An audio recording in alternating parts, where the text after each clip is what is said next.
Hello everyone and welcome back to my channel. In this video, we'll be taking a closer look at the Insta360 X5. Now, I've used the Insta360 X3 for a very long time, over 2.5 years, just basically on casual videos and work-related inspections. So when the X5 dropped in April 2025, I was not sure whether to jump on it immediately. We held back just to see if it is actually worth it and it offers some actual upgrades over the X3 or the X4. So, after using the X5 over the last 2.5 months, here's my actual long-term review covering the prices, specs, likes, dislikes, and generally my honest opinion and if you should consider upgrading or not. So let's just jump into it.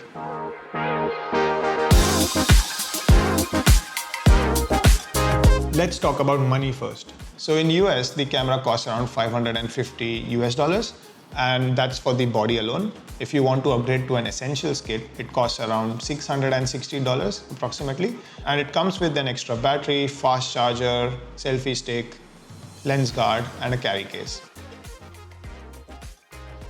Here in Australia, the price is a bit higher. So the body alone costs around 850 Australian dollars, and then the essential bundle comes in at 999 Australian dollars.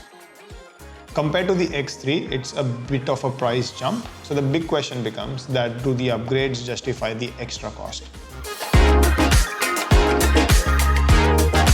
So now let's take a quick look at the body first. So the design hasn't changed from the older generation. It retains the iconic candy bar kind of design. The weight of this product is around 200 grams, which is slightly heavier than the X3. It is now IP68 rated and it is waterproof up to 15 meters or 49 feet without the diving case. It's a nice upgrade from the X3, which had lower waterproof depth. I think it was up to 5 to 10 meters and this is now up to 15 meters without the diving case, of course. So the layout is familiar.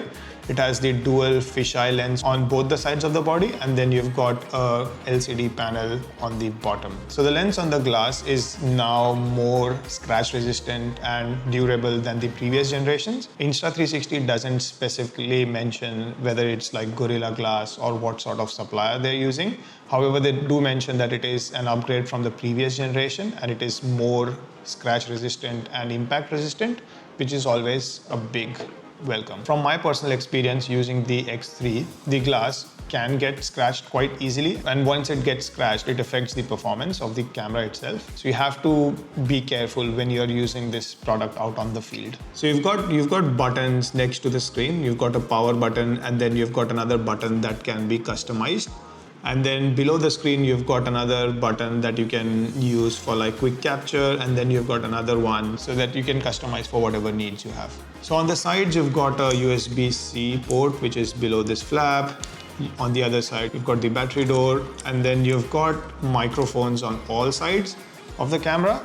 And in case if you're wondering where the SD card goes, it goes inside the battery enclosure. So once you pop out the battery, you'll see that there is this SD card holder in this corner, and that's where your SD card goes. So overall, the body feels tough, it feels robust, and it feels good to grip onto, which is quite important because you can use this camera for action activities or outdoor use. And if it feels secure, you have a bit more confidence. The X3 is a bit on the smaller side. That was good, and this is a bit better, so I feel a bit more confident while using this outdoors.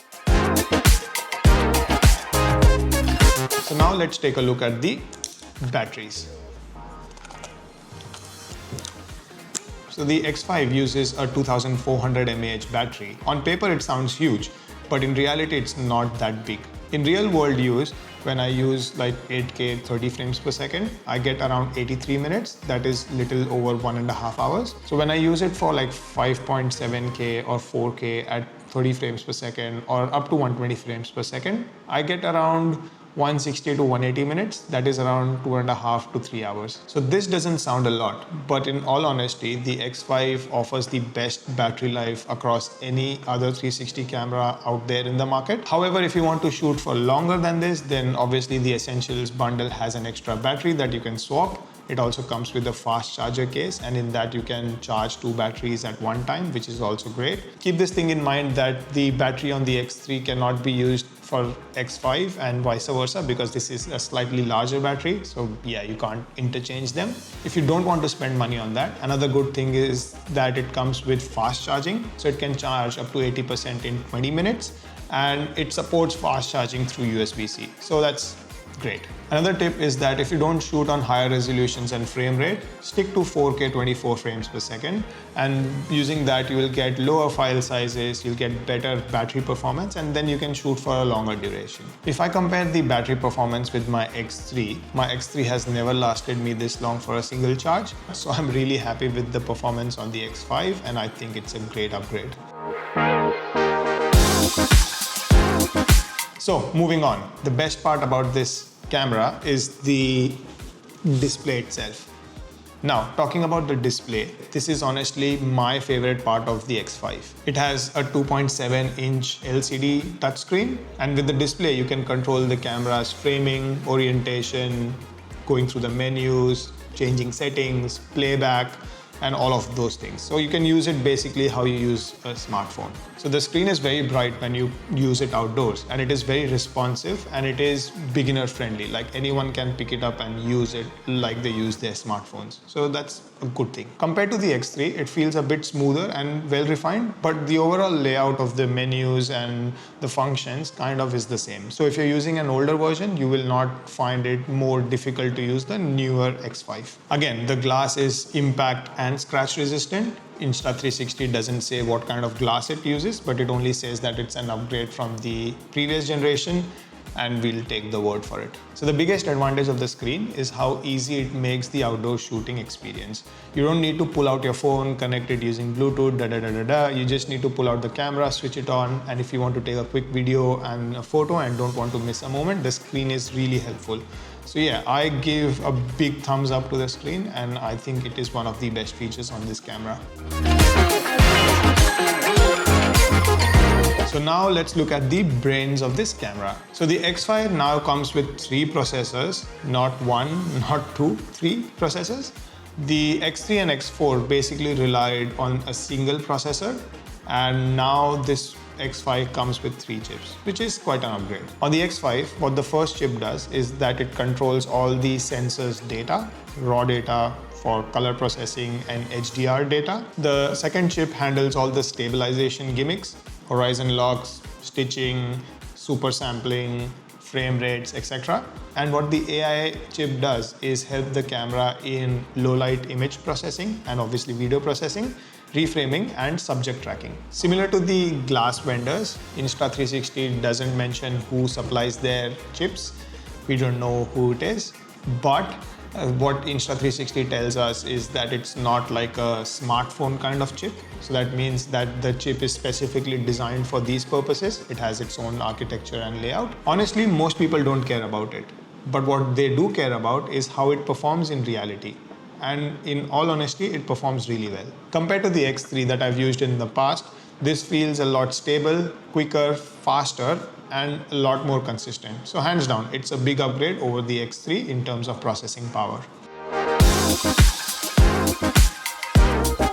So moving on, let's talk about the cameras and the sensor, because honestly, we are all here for the camera. So the new X5 now uses a 1/1.28-inch sensor. It's a new CMOS sensor, and it is a 144% increase from the previous X4 or the last generation model. So that's a massive upgrade over the previous generation X4, and that helps a lot in low light imaging.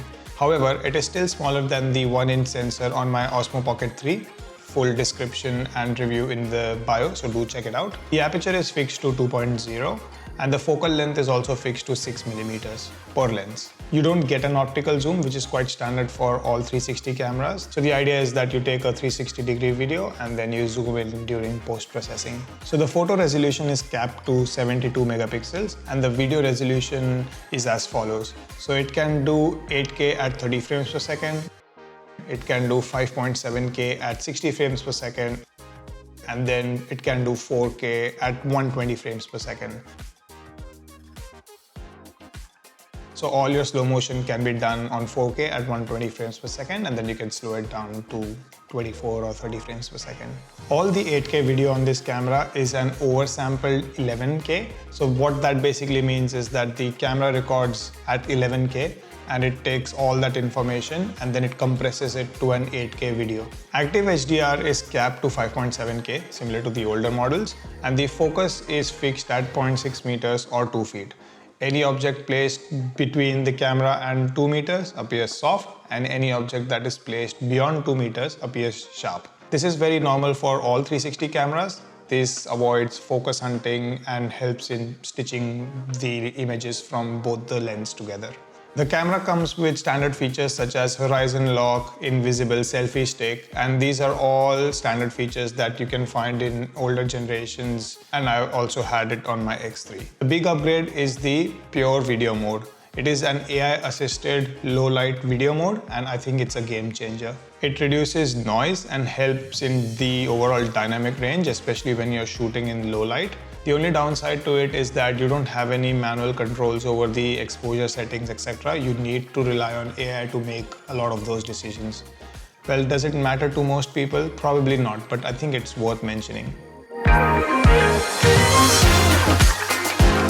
So there are some interesting video modes to know. The first one being the infamous bullet time, and I've given a shot at that and it looks something like this. And then you've got the Insta frame mode where you shoot both a traditional 360 video and a flat video together. So with the Insta frame mode, you can also do active track. So currently my face has the active track enabled. So the camera tracks my face and it makes sure that the face is always central in the video. No matter what I'm doing, if I raise my hand up, it's still there. If I move around, it's still there. If I twist my hand like this, it's still the same. And for someone who's trying to shoot like a first-person perspective video, I think for them, it's absolutely great. With the Insta frame mode, you can do cool things like a barrel roll, which is this. You can also do 360-degree roll, which is something like this.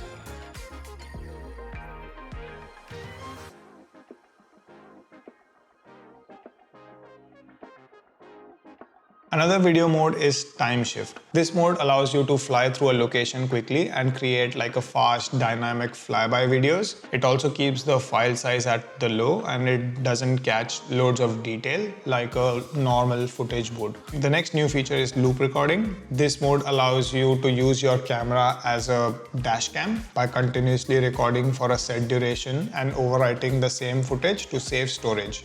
Note that the recording duration is capped to 30 minutes. And similar to the loop mode, you've got the auto road mode. And this mode allows you to record for a longer duration, and you can even manually set how much storage you want to use in your SD card, and then that recording can be that long. So yeah, these are all the modes that I find quite interesting in the X5, and let me know if I've missed out on something.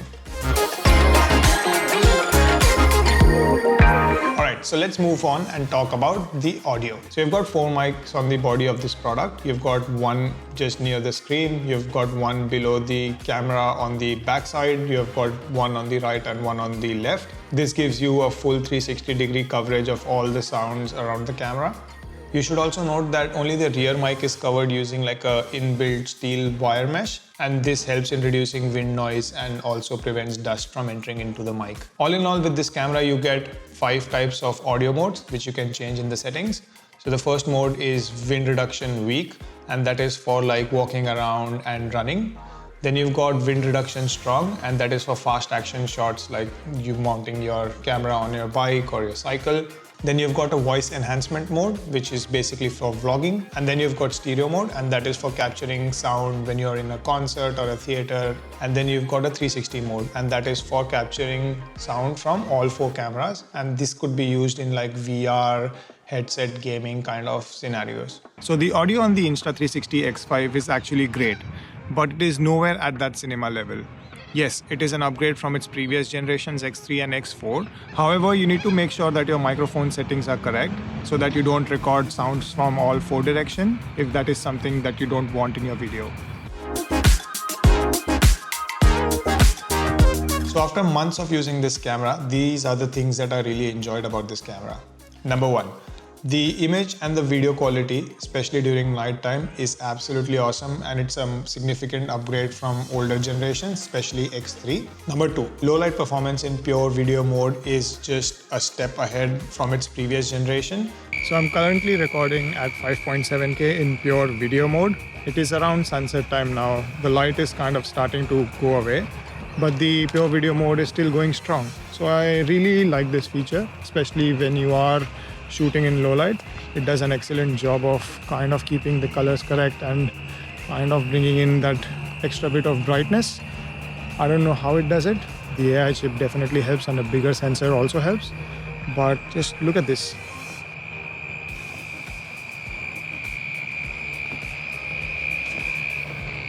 However, I've noticed that in pure video mode, the video does not look natural, wherein it looks a bit over-processed and has that AI feel to it.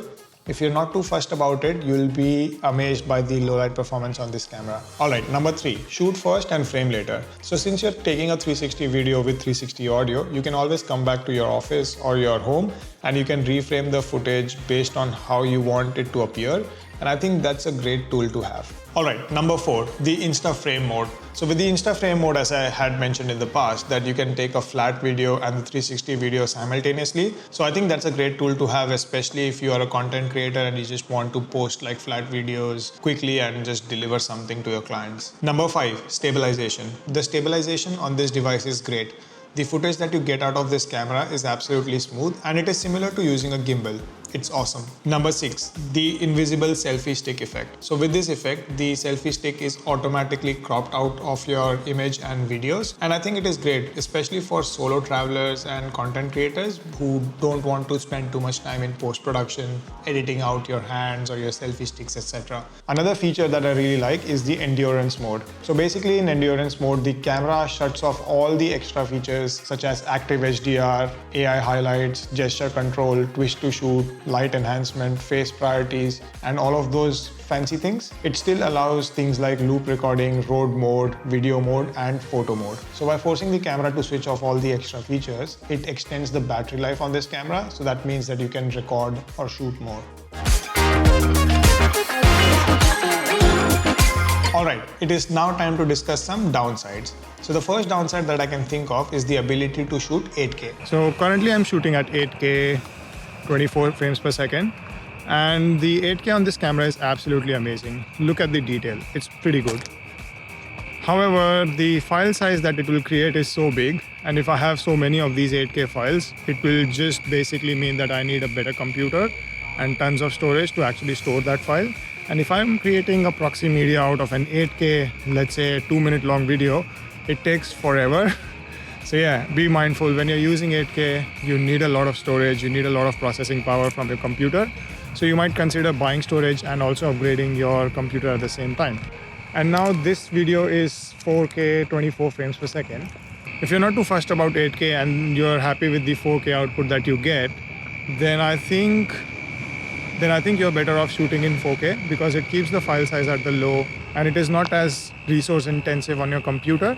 So I think that is something that you should keep in mind. So if you don't need the 8K, maybe the X4 is a better shout, or just dial down to like 5.7K or 4K whenever you're shooting your videos. And you also need to know that when you're shooting 8K, the battery drops quicker. So you need spare batteries and other battery solutions like power banks, etc. And that adds to the cost. Another thing that I don't really like is the protrusion of the lens glass outside the body. It's not a design flaw as such, but you can't keep the camera straight or lie flat on its body. And that can result in the lens glass getting scratched quite easily. DJI now sells lens glass replacement kit, which is a DIY kit and anyone can replace the lens if it gets scratched. But I would like to see the lens guard included as standard, and I think it will be really helpful for beginner users who might not be careful with their lens glass.